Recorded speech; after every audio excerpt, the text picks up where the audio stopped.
चलो मित्रों, આપણે ઉદાહરણનો 7મો દાખલો જોઈએ। તો 7મા દાખલામાં 4 પોઈન્ટ છે A B C D।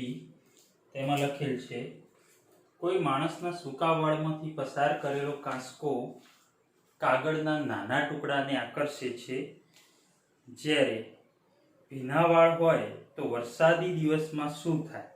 તો સિમ્પલ મિત્રો, આપણે જાણીએ છીએ કે સુકાવાળમાં જ્યારે કાંસકો આ રીતે ઘસવામાં આવે છે, સુકાવાળમાં તમે કાંસકો ઘસશો તો શું થાય છે?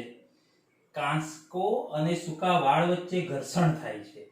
એના લીધે કાંસકો છે ને એ ઋણ વિદ્યુત ભારિત થાય છે। કાંસકો અને સૂકા વાળ વડે ઘર્ષણ થતા કાંસકો જે છે કયા વિદ્યુત ભારિત થાય છે મિત્રો? ઋણ વિદ્યુત ભારિત થાય છે। કઈ ધારો કે ઋણ વિદ્યુત ભાર જમા થતો હોય છે। ઓકે, હવે આના કારણે અહીં ઋણ વિદ્યુતભાર છે તો આપણે જાણીએ છીએ ઋણ વિદ્યુતભારનું વિદ્યુત ક્ષેત્ર શું હોય છે? અંદર દાખલ થતી દિશામાં। તો આ રીતે ઋણ વિદ્યુતભાર તરફ અસમાન વિદ્યુત ક્ષેત્ર, કેવું? અસમાન વિદ્યુત ક્ષેત્ર આ રીતે અંદર દાખલ થતી દિશામાં હોય છે। ઓકે, હવે મિત્રો કાગળની વાત કરીએ તો કાગળ કે જે તો ન્યુટ્રલ છે, વિદ્યુતભાર વિહીન છે, પરંતુ આ અસમાન વિદ્યુત ક્ષેત્રને કારણે કાગળમાં અહીં ઋણ વિદ્યુતભાર છે। યસ, અહીં ઋણ વિદ્યુતભાર જમા થયો છે તો અહીં કાગળમાં વિદ્યુતભાર પ્રેરિત થાય છે। અહીં ધન ઋણ છે તો અહીં કયો વિદ્યુતભાર હશે? આકર્ષણના કારણે ધન હોય, અને અહીં કયો વિદ્યુતભાર? ઋણ વિદ્યુતભાર।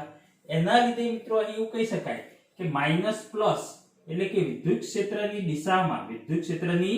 દિશામાં ડાયપોલ પ્રેરિત થાય છે। Yes or no? માઈનસ થી પ્લસ તરફ, જેના લીધે ડાયપોલ મોમેન્ટ P પ્રેરિત થાય છે।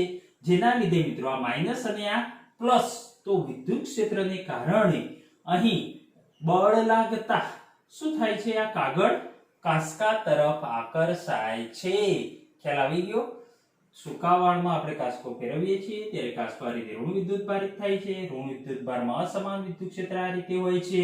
તો અસમાન વિદ્યુત ક્ષેત્ર દર્શાવ્યું, કાગળ વિદ્યુતભાર વિહીન છે, પરંતુ આ અસમાન વિદ્યુત ક્ષેત્રને કારણે તેમાં વિદ્યુતભાર પ્રેરિત થાય છે। અહીં પ્લસ અને માઈનસ એટલે કે ડાયપોલ પ્રેરિત થાય છે એમ કહેવાય।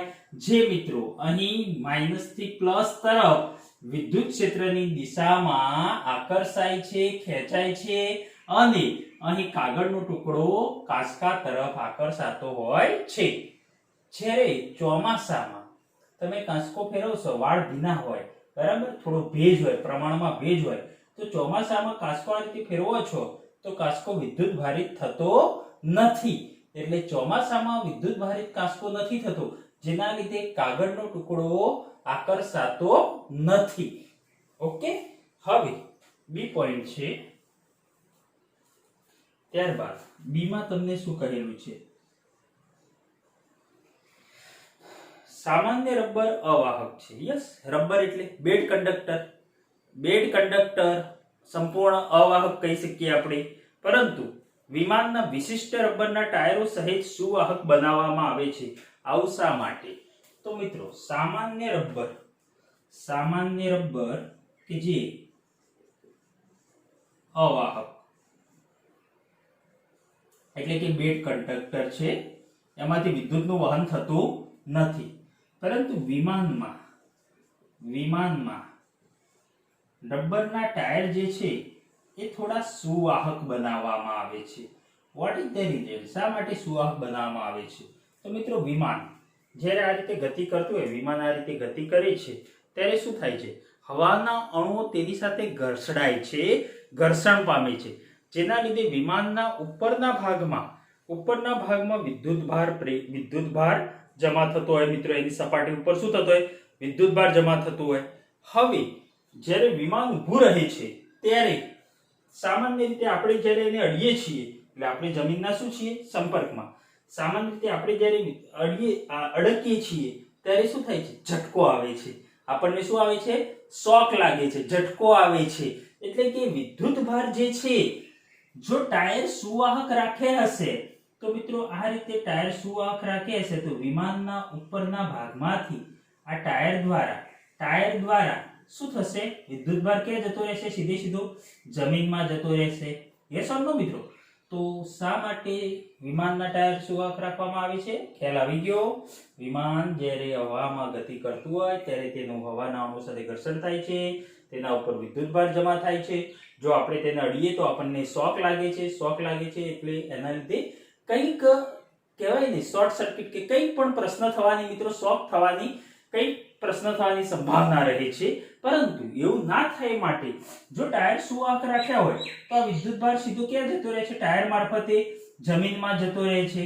એટલે આવો કોઈ પ્રશ્ન ઉદ્ભવતો નથી. ઓકે, એના પછી સી ભાગ છે. સી માં તમને શું કરેલ છે? દહનશીલ દ્રવ્યોને લઈ જતા વાહનોમાં જમીનને અડકતા હોય તેવા ધાતુના દોરડા રાખેલા હોય છે. શા માટે? તો મિત્રો દહનશીલ. તો દહનશીલ દ્રવ્યો તમને ખબર છે કે ટ્રકો હોય, ટ્રકોનો પાછળનો ભાગ આ રીતે ટેન્ક આપણે કહીએ છીએ, ટેન્ક આ રીતે હોય છે. યસ ઓર નો? બરાબર. તો આ રીતે ટેન્કો હોય છે. તો આ ટેન્કોમાં પણ આવું જ બને છે કે ટેન્કો જ્યારે ગતિ કરતી હોય છે ત્યારે હવાના અણુઓ સાથે તેમનું ઘર્ષણ થાય છે, જેના લીધે અહીં વિદ્યુતભાર શું થાય છે? અહીં વિદ્યુતભાર જમા થાય છે. વિદ્યુતભાર જમા થાય છે મિત્રો આના પર. તો હવે થાય છે શું? જો આપણે સીધા આને અડીએ તો આ વિદ્યુતભાર આપણા મારફતે સીધો ક્યાં જશે? જમીનમાં જશે. એટલે કે આ વિદ્યુતભાર શું કરે છે? ગતિ કરવા માંડે છે અને તણખો કે શોક લાગવાની સંભાવના, તણખોને એવું થાય અને તણખોને એવું થાય તો ક્યારેક અહીં દુર્ઘટના થવાની સંભાવના રહે છે. આવું ન થાય એ માટે મિત્રો અહીં શું રાખવામાં આવે છે? નીચે ધાતુનું દોરડું રાખવામાં આવે છે. અને આ ધાતુનું દોરડું છે ને એ જમીનને ઘસડાઈને, આ શું છે? જમીનને ઘસડાઈને રાખવામાં આવે છે. જ્યારે ટ્રક ગતિ કરતી હોય આ રીતે, જેમાં જ્વલનશીલ દ્રવ્ય ભરેલું છે અને આ ટ્રક ગતિ કરે છે ત્યારે આ ધાતુના દોરડા મારફતે આ વિદ્યુતભાર ક્યાં જતો રહે છે? જમીનમાં જતો રહે છે.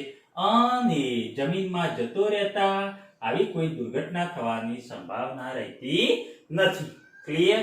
એ જ રીતે મિત્રો ડી વિભાગમાં જો શું કીધું છે? ડી, ખુલ્લી હાઈ પાવર લાઈન પર પક્ષી આરામથી બેસે છે તો પણ તેને કોઈ થતું નથી. જમીન પર ઉભેલો માણસ તે જ લાઈનને સ્પર્શે તો તેને પ્રાણઘાતક આંચકો લાગે છે. શા માટે? તો સિમ્પલ. ખુલ્લી હાઈ વોલ્ટેજ લાઈન મિત્રો આપણે ત્યાં જતી હોય, જે વાયર જાય છે, બરાબર છે? આ વાયરમાં ધારો કે આ રીતે વિદ્યુત પ્રવાહનું વહન થતું હોય, બરાબર. લગભગ વોલ્ટેજ કેટલો હોય છે? V બરાબર 220 વોલ્ટેજ. યસ, 220 વોલ્ટની લાઈન આપણે લગભગ કહીએ છીએ. તો આ 220 વોલ્ટની લાઈન જતી હોય અને ધારો કે અહીંયા કોઈ પક્ષી આ રીતે બેસે છે, બરાબર છે? અહીંયા કોઈ પક્ષી બેસતું હોય ધારો કે આ રીતે. ઓકે, પક્ષી અહીંયા બેસે છે તો આ પક્ષીના બંને પગ કે જે અહીં અડેલા છે, તો હવે આ 220 વોલ્ટનો જ્યારે વોલ્ટેજ હોય આમાં, તો અહીં 220 વોલ્ટ એટલે કે મિત્રો અહીં પક્ષી પોતે પણ ધારો કે એમ કહીએ કે અહીં વોલ્ટેજમાં કોઈ ફેરફાર થતો નથી. અહીં પક્ષીને આપણે ગણીએ તો અહીં પણ વોલ્ટેજ જે છે એ સીધો કેટલો રહેશે? 220 વોલ્ટ થશે. એટલે કે વોલ્ટેજ સીધો 220 વોલ્ટ જ રહે છે, વોલ્ટેજમાં કોઈ ફેરફાર થતો નથી. એટલે કે મિત્રો અહીં પક્ષીને શોક લાગતો નથી. પરંતુ મિત્રો થાય છે શું? જ્યારે માણસ શું થાય છે? આ રીતે મિત્રો હોય, વિદ્યુત પ્રવાહનું વહન તો દોરડામાં થતું હોય અને V = 220 વોલ્ટ હોય અને માણસ કોઈ છે આ રીતે છે, ધારો કે આપણે આમ પકડી રાખી, બરાબર, આપણા બંને હાથ વડે. ઓકે, હા, આપણે બંને હાથ વડે આ રીતે પકડી રાખીએ આ રીતે વાયરને. ઓકે, આ રીતે વાયરને પકડીએ તો થાય છે શું? આપણે સીધા અહીં કોના સંપર્કમાં આવીએ છીએ? આ જમીન છે, આપણે જમીનના સંપર્કમાં છે અને જો વાયરને અડકીએ તો અહીં વોલ્ટેજ કેટલો હતો? 220 વોલ્ટ. V બરાબર 220 વોલ્ટ. અને આ વોલ્ટેજ હાઈ વોલ્ટેજ હતો. જે કેવો વોલ્ટેજ મિત્રો? હાઈ વોલ્ટેજ હતો. અને આપણે સીધા અડીએ છીએ, આપણે સુવાહક છીએ, આપણે અડીએ છીએ ને જમીન તરફ. અહીં કેવો વોલ્ટેજ છે? ઓછો વોલ્ટેજ છે મિત્રો. તો હાઈ થી લો વોલ્ટેજ તરફ મિત્રો અહીં વિદ્યુતનું સીધું વહન આપણા બોડી મારફતે જમીન તરફ થાય છે. યસ ઓર નો? આપણે જમીન અને તાર વચ્ચે એક માધ્યમ બની ગયા. તો વોલ્ટેજ હાઈ છે ને ઓછો છે, અહીં વોલ્ટેજ ડિફરન્સ છે. અહીં તમે જોયું હશે કે પક્ષીને કરંટ લાગતો નથી, શોક લાગતો નથી. કેમ નથી લાગતો? કે વોલ્ટેજનો કોઈ ડિફરન્સ જ નથી જોવા મળતો તમને. પક્ષી જે છે અહીં પણ વોલ્ટેજ મિત્રો 220 તો 220 જ વોલ્ટેજ હોય છે, એટલે પક્ષીને કરંટ લાગતો નથી. પરંતુ જ્યારે માણસ છે અહીં તારને અટકે છે તો માણસ અને જમીન વચ્ચે હાઈ વોલ્ટેજ અને અહીં ઓછો વોલ્ટેજ, તો શું થાય છે?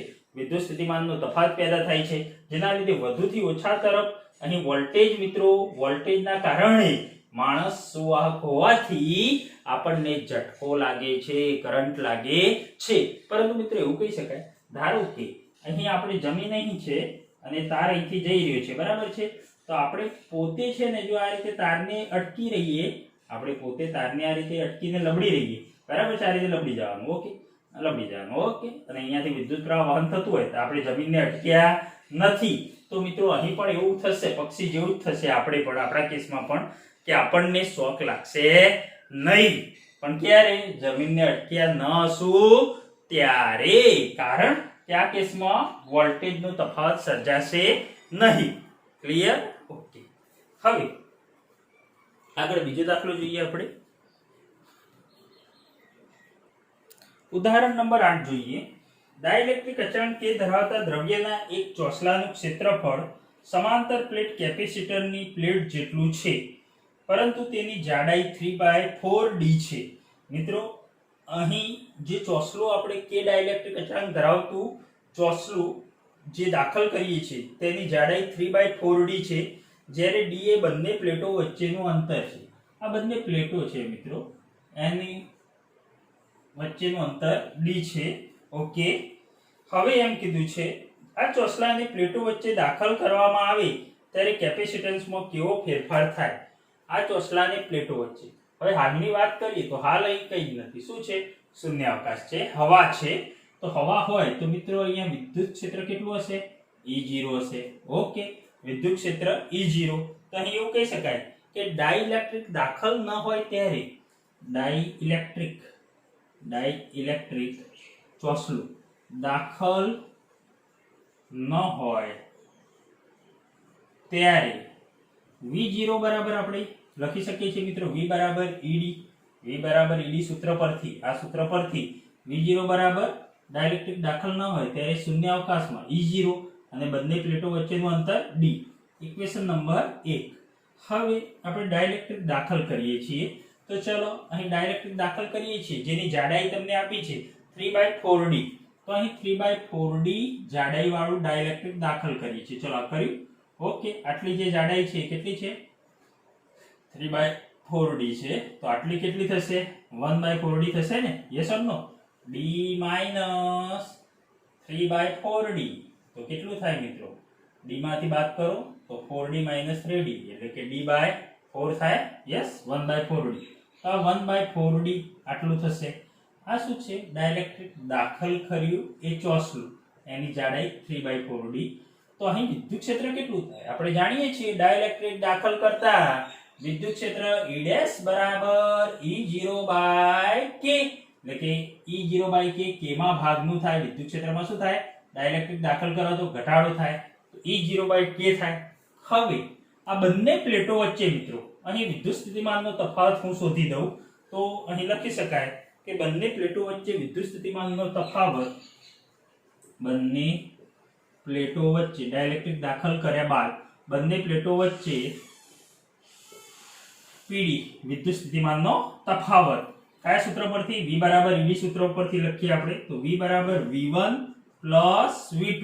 ઓકે, V બરાબર V1 પ્લસ V2. આ પ્લેટના લીધે, અહીં આના લીધે અને બીજું ડાઇલેક્ટ્રિકના લીધે અહીં મળતું સ્થિતિમાન શોધીએ. તો V1 પ્લસ V2. તો V1 ધારો કે આના લીધે કહીએ આપણે શૂન્યાવકાશ જે છે આના લીધે, હવા કે શૂન્યાવકાશ. ઓકે, અને અહીં ડાઇલેક્ટ્રિક. ઓકે, તો શૂન્યાવકાશ કે હવામાં V બરાબર ED પરથી શું થશે? E0 into D. D બરાબર કેટલું અંતર છે? 1/4d. 1/4d પ્લસ V2 બરાબર ED. E બરાબર E0/k. E બરાબર E0/k into D બરાબર 3/4d. 3/4d. ચલો બંનેમાં કોમન શું નીકળે છે? બંનેમાં કોમન તમે જોઈ શકો છો E0d/4. E0d/4 કોમન નીકળશે તો બ્રેકેટમાં શું વધે છે? અહીં 1 પ્લસ અહીં શું વધ્યું? 3/k. સો અહીં E0d, તો E0d બરાબર તો આપણે શું લખી શકીએ? V0 લખી શકીએ, શૂન્યાવકાશમાં વિદ્યુત સ્થિતિમાન.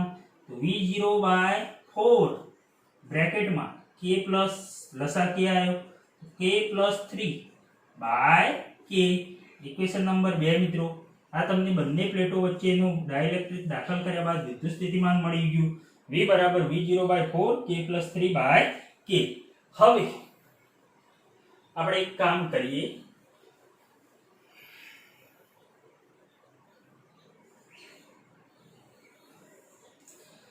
મારે શોધવાનું છે અહીં દાખલ કરવામાં આવે ત્યારે કેપેસિટન્સમાં કેવો ફેરફાર થાય હવે મિત્રો એક વસ્તુ તો આપણે જાણીએ છીએ ડાઇલેક્ટ્રિક દાખલ કરીએ તો કેપેસિટન્સ શું થાય વધે c' બરાબર kc કેપેસિટન્સ કેટલા ગણું થયું k ગણું થયું ડાઇલેક્ટ્રિક દાખલ કરતા તો હવે ડાઇલેક્ટ્રિક તમે દાખલ કરો છો પરંતુ વિદ્યુતભાર મિત્રો પ્લેટો પરનો વિદ્યુતભાર Q0 તો કેવો રહેશે અચળ રહેશે અહીં લખાય ડાઇલેક્ટ્રિક દાખલ કરતા પણ પ્લેટો પરનો વિદ્યુતભાર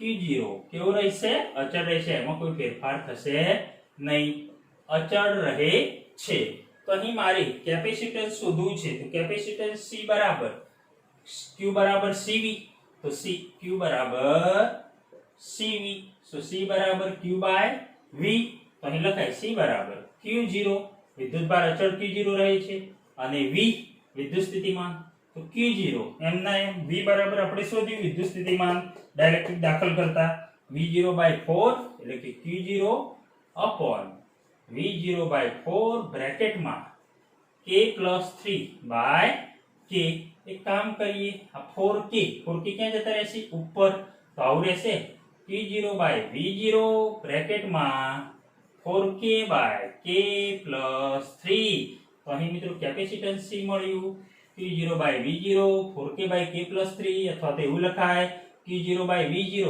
એટલે કે પ્રારંભમાં કેપેસિટન્સ કેટલું પ્રારંભમાં શૂન્ય અવકાશ કે હવામાં C0 બરાબર Q0V0 એટલે કે અહીં એવું લખી શકાય સોરી Q બરાબર CV તો Q0 બરાબર C0V0 તો C0 બરાબર Q0/V0 એટલે કે પ્રારંભના કેપેસિટન્સ C0 કહીએ આપણે આના બરાબર તો 4K upon K + 3 ક્લિયર મિત્રો આ રીતે પણ લખી શકાય તમે જોઈ શકો છો અંતિમ કેપેસિટન્સ ડાયરેક્ટલી દાખલ કર્યા બાદનું કેપેસિટન્સ કરતા આ દાખલ કર્યા બાદ કેપેસિટન્સ કેટલા ગણું મળ્યું 4K by K + 3 ગણું મળ્યું ઓકે આવડો જોઈએ ખૂબ મહત્વનો દાખલો છે બોર્ડમાં પૂછાઈ શકે છે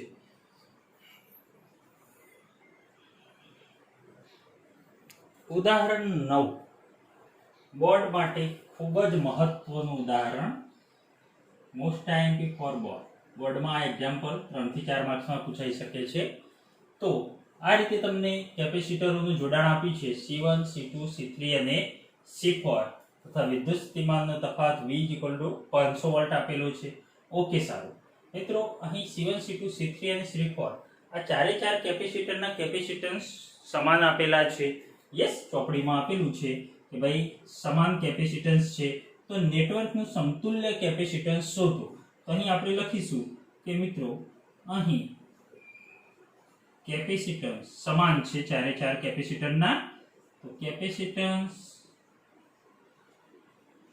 સમાન હોવાથી આપણે લખી શકીએ C1 બરાબર C2 બરાબર C3 બરાબર C4 બરાબર C લઈ લઈએ સમાન છે એટલે C જેટલા સમાન પણ કેટલા આપેલું છે દરેકનું કેપેસિટન્સ 10 માઇક્રોફેરાડે ઓકે તો C1 C2 C3 C4 બરાબર C લઈ લઈએ અને 10 માઇક્રોફેરાડે હવે મિત્રો અહીં તમે જોઈ શકો છો દરેક પ્લેટ માઈનસ પ્લસ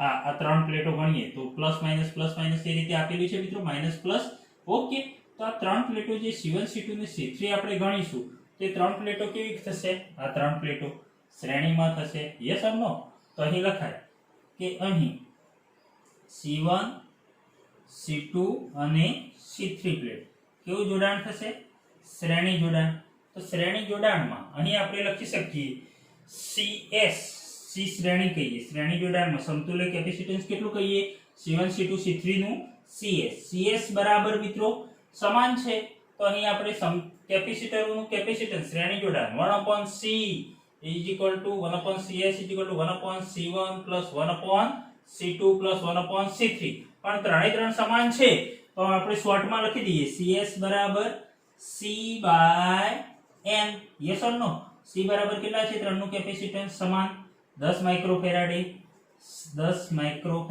ભાગ્યા 3 ઓકે તો 10 by 3 માઇક્રોફેરાડે c બરાબર 10 માઇક્રોફેરાડે અને n બરાબર કેટલા 1 2 ને 3 કેપેસિટર તો 10 ભાગ્યા 3 માઇક્રોફેરાડે એ જ રીતે મિત્રો હવે આગળ જોઈએ તો આ ત્રણનું સમતુલ્ય કેપેસિટન્સ CS કહીએ આપણે C1 C2 C3 નું સમતુલ્ય કેપેસિટન્સ કેટલું કહીએ CS ઓકે શ્રેણી અને અહીં શું છે C4 તો આ બંને કેવા જોડાણમાં થશે સમાંતર જોડાણમાં થશે એટલે કે CS અને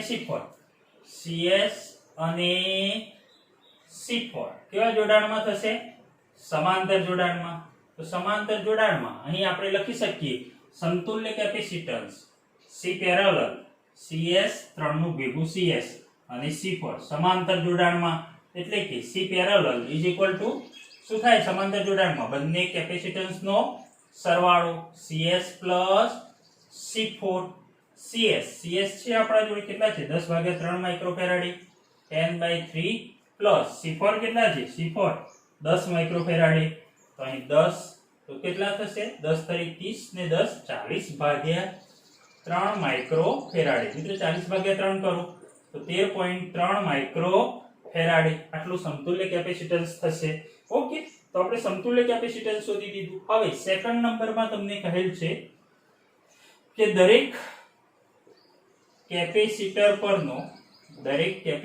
પરનો વિદ્યુત ભાર શોધો મિત્રો દરેક કેપેસિટર પરનો વિદ્યુત ભાર શોધવાનો છે તો અહીં આપણે જાણીએ છીએ કે શ્રેણી જોડાણમાં દરેક કેપેસિટર પરનો વિદ્યુત ભાર કેવો હશે સમાન હશે તો અહીં પહેલા હું આની એક ફિગર દોરી દઉં રફ તમારે એક્ઝામમાં દોરવું હોય તો દોરો નહીં તો ચાલશે પણ આ રીતે દોરી શકાય C1 C2 C3 યસ અને અહીં C4 ઓકે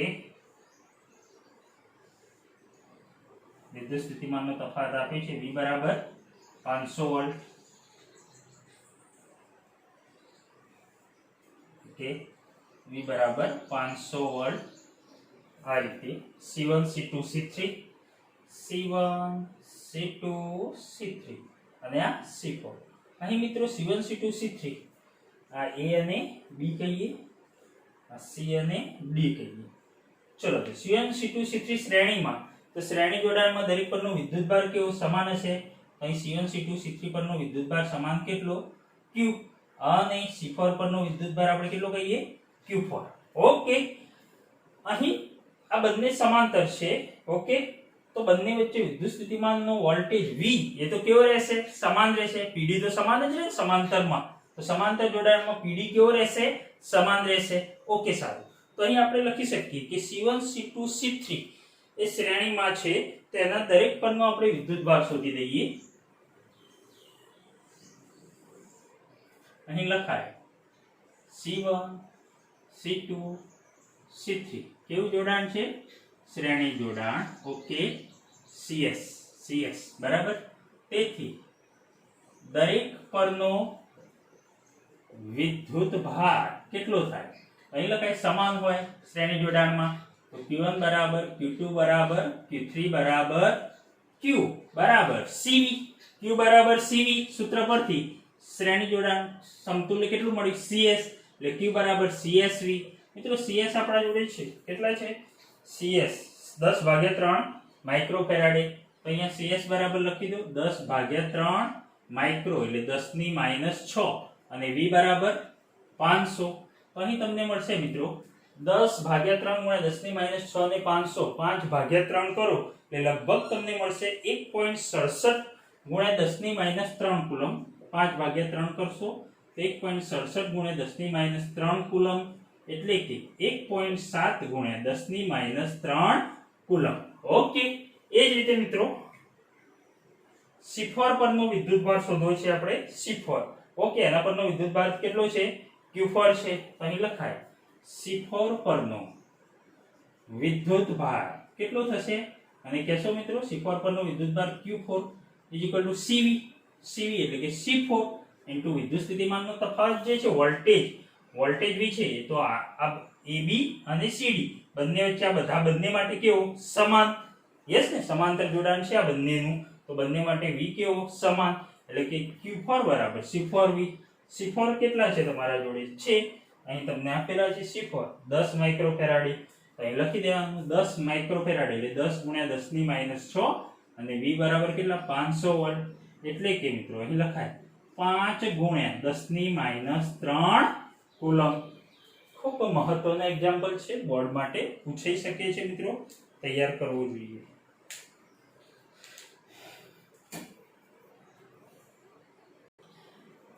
ઉદાહરણ નંબર 10 બોર્ડમાં પૂછાઈ શકે છે 3 થી 4 માર્ક્સમાં, ખૂબ મહત્વનું. તો એની રકમ જોશો શું કીધેલું છે 900 પિકોફેરાડેના એક કેપેસિટરને 100 વોલ્ટની બેટરી વડે વિદ્યુત ભારિત કરેલ છે તો કેટલી સ્થિત વિદ્યુત ઉર્જા સંગ્રહ પામશે. તો અહીં 900 પિકોફેરાડે C 900 પિકોફેરાડે એટલે કે 900 ગુણ્યા 10 ની -12 ફેરાડે V 100 વોલ્ટ 100 વોલ્ટની બેટરી વડે વિદ્યુત ભારિત કરેલ છે કેપેસિટરને. ઓકે, અહીં +Q plus plate +Q -Q. Okay, આ રીતે મિત્રો દર્શાવેલું છે. હવે અહીં સંગ્રહ પામેલી વિદ્યુત સ્થિતિ ઉર્જા કેટલી તો અહીં આપણે લખી શકીએ મિત્રો કે કેપેસિટરમાં સંગ્રહિત વિદ્યુત સ્થિતિ ઉર્જા આપણે જાણીએ છીએ U બરાબર 1/2 CV². યસ ને, V પણ છે તમારા જોડે 1/2 C બરાબર 900 પિકોફેરાડે 900 ગુણ્યા 10 ની -12 ગુણ્યા V બરાબર 100 સ્ક્વેર. મિત્રો આનું સાદુરૂપ આપો 9/2 એટલે 4.5 10 ની 2 10 ની 4 4 ના 2 6 10 ની -6 4.5 ગુણ્યા 10 ની -6 જૂલ. ઓકે, હવે કામ કરીશું, વિદ્યુત સ્થિતિ ઉર્જા તો શોધી દીધી પણ અહીં વિદ્યુત ભાર કેટલો હશે તો આપણે પ્રારંભમાં વિદ્યુત ભાર પણ શોધી દઈએ. પ્રારંભમાં વિદ્યુત ભાર, કુલ વિદ્યુત ભાર કેટલો શરૂઆતમાં વિદ્યુત ભાર Q બરાબર CV. Yes or no, Q બરાબર CV પરથી આપણે શોધી શકીએ. C બરાબર કેટલા છે 900 પિકોફેરાડે 900 ગુણ્યા 10 ની -12 અને V બરાબર 100 વોલ્ટ. તો અહીં 9 અને 10 ની 4 ને 10 ની -12 એટલે કે 9 ગુણ્યા 10 ની -8 કુલમ થશે. 9 ગુણ્યા 10 ની -8 કુલમ વિદ્યુત ભાર પ્રારંભમાં છે. ઓકે, એના પછી B ભાગમાં તમને એવું કહેલું છે કે બેટરી દૂર કરતા બેટરીનું જોડાણ દૂર કરવામાં આવે છે. બેટરી દૂર કરતા. ઓકે, બેટરી દૂર કરતા મિત્રો એક વસ્તુ યાદ રાખો, હંમેશા વિદ્યુત ભાર કેવો રહેશે અચળ રહેશે. Q અચળ. ઓકે, ખાસ ધ્યાન રાખજો. તો બેટરી દૂર કરતા વિદ્યુત ભાર વિહીન કેપેસિટર સાથે જોડવામાં આવે છે. જોડાણ દૂર કરી બીજા 900 પિકોફેરાડેના વિદ્યુત ભાર વિહીન કેપેસિટર. મિત્રો અહીં એક કેપેસિટર તો હતું, બીજું કેપેસિટર જે છે બેટરી દૂર કરી અને બીજું કેપેસિટર જોડ્યું અને એ કેપેસિટરનું કેપેસિટન્સ પણ કેટલું છે 900 પિકોફેરાડે એટલે કે બંનેના કેપેસિટન્સ કેવા છે સમાન છે.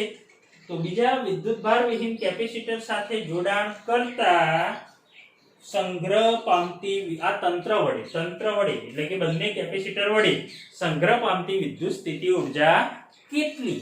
તો અહીં શું કરીશું આપણે તો સૌપ્રથમ તો મિત્રો એક કામ કરીએ, બંને કેપેસિટરને અહીં જે જોડેલા છે કેવા જોડ્યા છે સમાંતરમાં જોડેલ છે. તો સમાંતરમાં જોડેલ છે તો સૌપ્રથમ તો આપણે દરેક પરનો શું શોધી દઈએ વિદ્યુત ભાર. તો અહીં સમાંતર જોડાણમાં દરેક કેપેસિટર પરનો વિદ્યુત ભાર, ધારો કે દરેક એટલે આ બંને મિત્રો બંને પરનો એટલે કે અલગ અલગ કેપેસિટર પરનો વિદ્યુત ભાર Q' કહું તો Q' બરાબર મિત્રો શું થશે દરેક કેપેસિટરનો પરનો વિદ્યુત ભાર Q' બરાબર આપણે જોયું સૂત્ર છે મિત્રો q/2. કેમ q/2? તો યાદ રાખો જ્યારે બે કેપેસિટરના કેપેસિટન્સ કેવા હોય? સમાન હોય. બે કેપેસિટરના કેપેસિટર સમાન હોય ત્યારે અને સમાંતર જોડાણમાં હોય તો દરેક કેપેસિટરનો વિદ્યુતભાર કેવો થાય? અડધો થાય. એટલે કે મિત્રો અહીં આ કેપેસિટર પર અને આ કેપેસિટર પર વિદ્યુતભાર કેવો થઈ જશે? અડધો થઈ જશે સમાંતર જોડાણમાં. તો q' બરાબર નવો વિદ્યુતભાર q' બરાબર q/2. q કેટલા હતા પ્રારંભમાં? આ રહ્યા. q બરાબર 9 ગુણ્યા 10 ની માઈનસ 8 કુલમ. ઓકે, તો 9 ગુણ્યા 10 ની માઈનસ 8 ભાગ્યા 2. 9 ભાગ્યા 2 કરશો તો 4.5 ગુણ્યા 10 ની માઈનસ 8 કુલમ. ઓકે, તો આટલો વિદ્યુતભાર મિત્રો બંને કેપેસિટર પર રહેશે. હવે એક કામ કરીએ, કુલ વિદ્યુત સ્થિતિ ઊર્જા શોધીએ. કુલ વિદ્યુત એટલે આની અને આની બંનેની.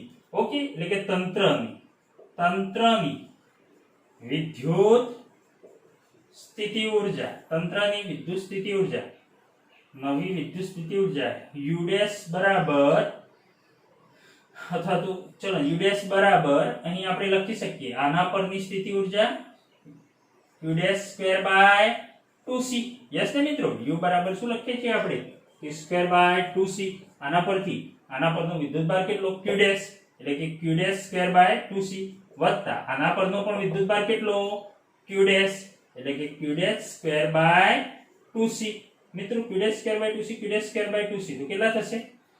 હા, વિદ્યુત સ્થિતિ ઊર્જા અહીં તમે લખી શકો છો q'2 ભાગ્યા 2c બરાબર q'2/c. Okay, q'2/c.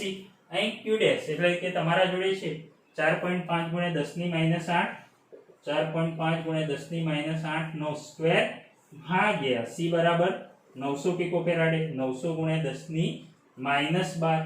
મિત્રો આનું સાદુરૂપ આપો તમે.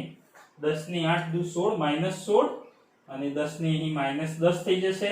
માઈનસ 10 ઉપર જાય તો પ્લસ 10 એટલે 10 ની માઈનસ 16 પ્લસ 10 એટલે 10 ની માઈનસ 6 અને 4.5 ભાગ્યા તમે 9 કરો તો લગભગ આનો ભાગાકાર આવશે તમારા જોડે 2.25 ગુણ્યા 10 ની માઈનસ 6 જૂલ. 2.25 ગુણ્યા 10 ની માઈનસ 6 જૂલ આટલી વિદ્યુત સ્થિતિ ઊર્જા થશે. મિત્રો કોની થશે?